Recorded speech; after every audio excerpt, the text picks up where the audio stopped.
Today's story is another encounter in this series called Seeing is Believing. Experiencing supernatural occurrences or things we can't quite understand is something that can be downright terrifying, but to experience it alone, well, that's another story. Jordan would run into several events after moving into his new cabin in Arizona.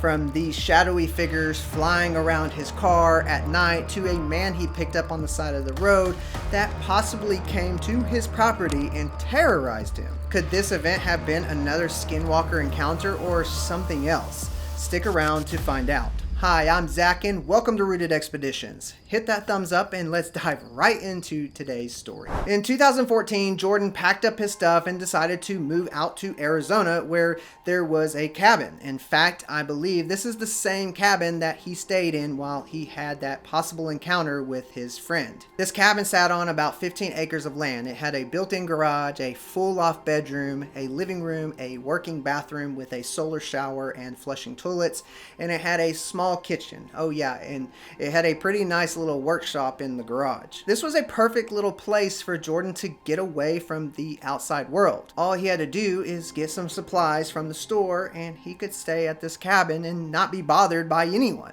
He would be able to go on some solo adventures around the area, along with hiking around the cabin's 15 acres of land. He would also work on writing his short story, which he published in 2015, called The Man with the Schofields. When Jordan would go on his daily adventures or hikes, he would say that he always felt like there was eyes on him, watching him, but when he would look around to see who was watching, there was no one there. One day he was traveling alone through the Four Corner region to go hiking or to go on his adventures, which he would state that it was one of the eeriest situations that he has ever been in. Now, if you didn't know what the Four Corner region is, it's the edge of the northern Arizona, southern Utah, and western Colorado, along with northwestern New Mexico, and these states would come together, giving its name the Four Corner region. Where this destination was, he had to drive down a very long stretch of road, a very infamous road that is known for its paranormal activity, though it's not as famous as the nearby Route 666. Yes, if you didn't know, that is real. Now, to describe the scene, as he was traveling at night on this particular road, which was a long stretch of road that went on for miles and miles and that went through the Four Corner region. It was a pretty desert place and there were hardly any trees and pretty much a dry place that was inhabitable. There were no cars on this stretch of road that Jordan was on. In fact, while traveling for several hours, he didn't see any cars or any life at all. He took a turn on this road, and as soon as he turned down this road, these large, shadowy figures started swooping around and down and back and forth around his car as he was driving. At first, he thought that they were bats or some kind of nocturnal birds that he wasn't aware of, as he was still pretty new to the area. So he didn't really think much about it and he just kept on driving. About 5 minutes or so as these bats or shadowy things flying around the car as he was driving, more and more seemed to accumulate around his car. They were even keeping up with the speed that he was driving. So he decided to push the car faster and was able to get up to 120 miles an hour, and they were still keeping up with his car, flying around and staying with his car. Then he slowed down to about 15 miles per hour, almost to a creeping slow drive, and still nothing changed. These things kept flying around his car. As he was driving and trying to focus on the road so that he wouldn't take the car off the road or crash, he got a couple glances at these winged creatures, and these things had a wingspan of over several feet. He just kept on driving, and after about 10 minutes or so, these things just disappeared as quickly as they appeared. Now, to fast forward, on his way back from his trip, he was going through the same area where he saw those bat-winged creatures. Close by that, he made a pit stop to get some food. He saw a Navajo museum, and Jordan, being the history nut as he is, wanted to check it out, and so he did. He spent about 30 to 45 minutes there, and then he got in his car and he went on about his way. After being on the road for a bit, he came across a hitchhiker, and it was the first person or sign of life he has seen in hours, aside from the pit stop that he made to get food. As soon as he was coming up on this hitchhiker, he started to slow down, and as he passed this hitchhiker, he noticed how heavy his gear was, and he also noticed that this looked like a Native American man. So Jordan pulled over to the side of the road, and as he was looking in his rearview mirror, he could see that the hitchhiker started to run towards his car as this man noticed that Jordan was stopping for him. When the hitchhiker got up to his car, Jordan asked the man if he needed a ride, and the man said, "Yes, I do." The man asked if he could have a lift for the next 30 miles or so, and Jordan agreed, and so Jordan got out and helped the man load his stuff in the trunk of his car.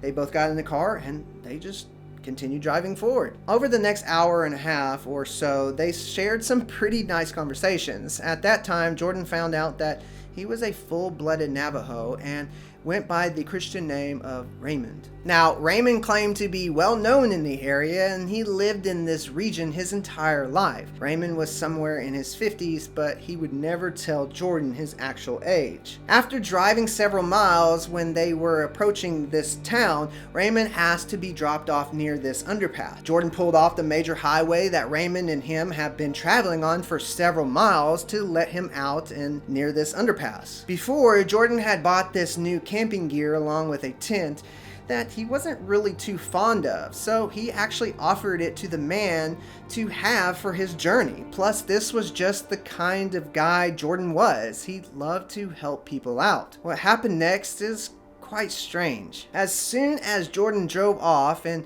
went on his way, he looked in the rearview mirror to look at the man to see how he was doing, but when he looked, Raymond was gone. It's like he just vanished. Now, where Jordan dropped off this man, there was no way he could have disappeared like that, especially that fast. But anyways, Jordan didn't think much of it and he just kept on driving. By this time, he was already close to his cabin and he was ready to get back to the cabin, kick back and relax from his adventure or this trip. Okay, let me just back up for a second and start off by saying that while Jordan and this man, Raymond, were in the car together, Jordan offered and said to this man that he could stay on his property for a bit if he wanted to. He even gave the man directions to take to get to this cabin.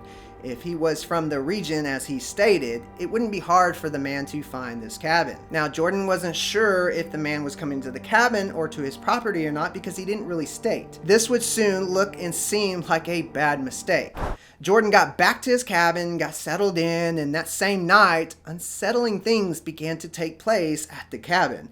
And for the first time since he has been staying at this cabin, which was several weeks already, he heard what sounded like coyotes on his property. But the coyotes weren't just on his property. They were right outside of his cabin. What were they doing there, and why were they so close? He could hear them run around outside of the cabin as if they were running circles around the cabin. Jordan's first thought was maybe they chased a wounded animal that went under the cabin and they're just trying to get their prey or their food. And that's why they were there. For half the night, they would make that crying like sound that coyotes usually make, and also at the same time they're running around this cabin. Then that same night, later on, while he was laying in bed, he heard something that he would never forget. He started to hear scratching on the exterior door, like claws raking down on the door. This paralyzing fear started to go into effect with Jordan. Something was trying to get inside this cabin, but why?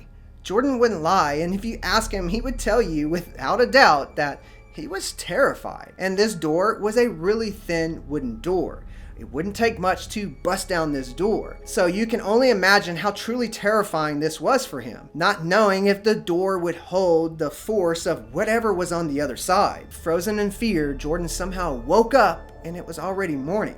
He must have fell asleep through this terrifying night that he was having. Jordan would do his morning rituals around the cabin and the property, and he could see several coyote prints around the cabin along with some unusual prints, but they were covered up by more coyote prints. As he was going around the property, checking these tracks out, or just trying to make sense of what happened the night before, his curiosity grew. And then immediately it hit him. He ran back to where this thin exterior wooden door was, and when he got to this door, his heart dropped when he looked at this door. There were these deep, long scratch marks engraved in the door. As a longtime independent researcher on folklore, mythology, and indigenous cultures from all over the world, including Native American folklore, now having a really good idea what this could have been, he didn't want to admit of what it could be. So he tried to keep calm and keep himself together, because Jordan, with these clues, thought this could be the famous Skinwalker that is said to be common in that area. He tried to track down the tracks of where these coyotes came from, but couldn't find the source to where they came from. It's as if the tracks just appeared on his property near the cabin out of thin air. Now, I forgot to mention that Jordan is a really experienced outdoorsman. He knows how to read trails and signs along trails that are outside and things that are in the woods. His dad has taught him a lot over the years when growing up, and Jordan would also learn a lot from the years exploring different places around the nation, hiking and camping in the wilderness. And on top of that, alone. So when he said that he couldn't find out where the source of these tracks come from, it really makes you wonder. We won't get into every little detail to why Jordan thinks this could have been a werewolf or a skinwalker, which is actually thought to be a human twisted by greed and dark magic, and probably not a creature at all. And in fact, the skinwalkers are better known amongst members of the Navajo Nation than any other in the country, and are said to frequent the area for centuries. Now, Jordan will claim that he's not an expert on the skinwalker folklore, but he did note that he feels pretty sure that Raymond and possibly maybe his friends visited him that night,